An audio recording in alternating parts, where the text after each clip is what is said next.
Presentada en sociedad con 15 años era demasiado pronto, porque una cosa era ponerse de novia, es decir, prometerse, y otra cosa era exponerse demasiado pronto al ojo público. Cuanto más jóvenes, más posibilidades tenían de cometer errores o de llamar la atención. Por lo general, dependía de cuántas hermanas hubiera en casa.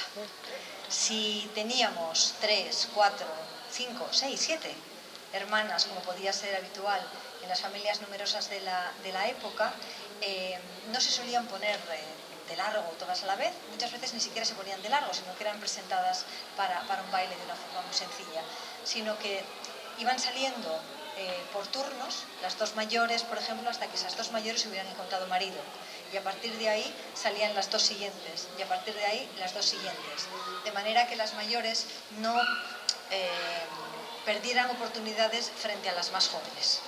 Quien se casaba, quitando los casos muy determinados en los que había un legado asignado a una de las hijas mayores o una de las ahijadas o demás, quien se casaba de una familia daba más o menos igual con la otra, porque de lo que se trataba era de emparentar. Entonces, puestos a elegir, muchas veces se buscaban las niñas más jóvenes. Por lo tanto, es una excepción que ocurra Orgullo y Prejuicio, en el que las 5 hermanas, desde los 23 hasta los 15 años, han salido todas a bailes y han sido todas presentadas en sociedad.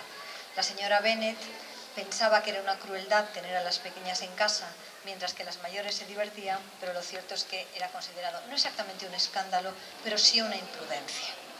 Y de hecho hay un momento en el que la propia Lizzie Bennet dice: ¿qué más da? Yo también quiero que mis hermanas se diviertan, no disfrutaría tanto si ellas no estuvieran aquí.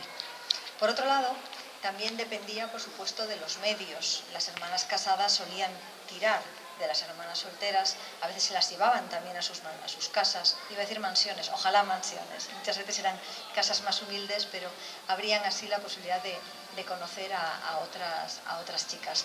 Se conocía, por supuesto, a la gente en otros lugares que fueran los bailes, pero como he dicho, los bailes que se llevaban a cabo durante toda la temporada, es decir, cuando acababa la temporada de caza hasta que comenzaba el verano, durante todo el otoño y gran parte del invierno y un poquito de la primavera, en esos bailes era donde se ponía a prueba gran parte de las habilidades sociales.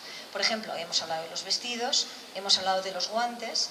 He comprobado que todas las damas llevan los guantes adecuados, blancos, rosas o como mucho de un color ligeramente grisáceo. Esos eran los adecuados. Los guantes negros resérvenlos para los años 50 y para las femme fatales del cine.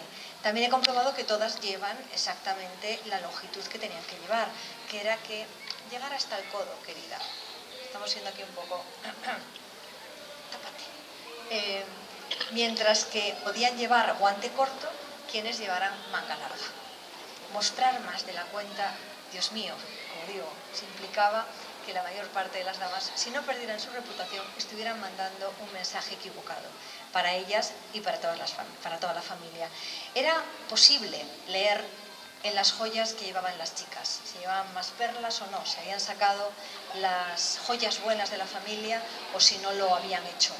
Seguro que muchas de ustedes están recordando tiempos no tan lejanos en las que en los bailes o en las presentaciones o directamente en las comuniones o las bodas se han hecho cosas parecidas, ¿no? Pero entonces era el lenguaje con el que la sociedad se manifestaba y con la que demostraban quién era quién. Había, por supuesto, lenguajes secretos. Quizás los chicos y las chicas no pudieran comunicarse con la naturalidad con la que ahora lo hacen, pero siempre había un guiño o siempre había dónde se colocaban las flores naturales que llevaban o incluso las joyas y los broches, y sobre todo el famoso lenguaje del abanico y unos años antes de estos bailes el lenguaje de los lunares. Dependiendo de en qué lugar se colocara alguno de ellos, se estaba indicando y se estaba mandando un mensaje. Por desgracia, como suele pasar con los mensajes ocultos, quien los recibía no siempre era aquel al que queríamos que lo recibiera.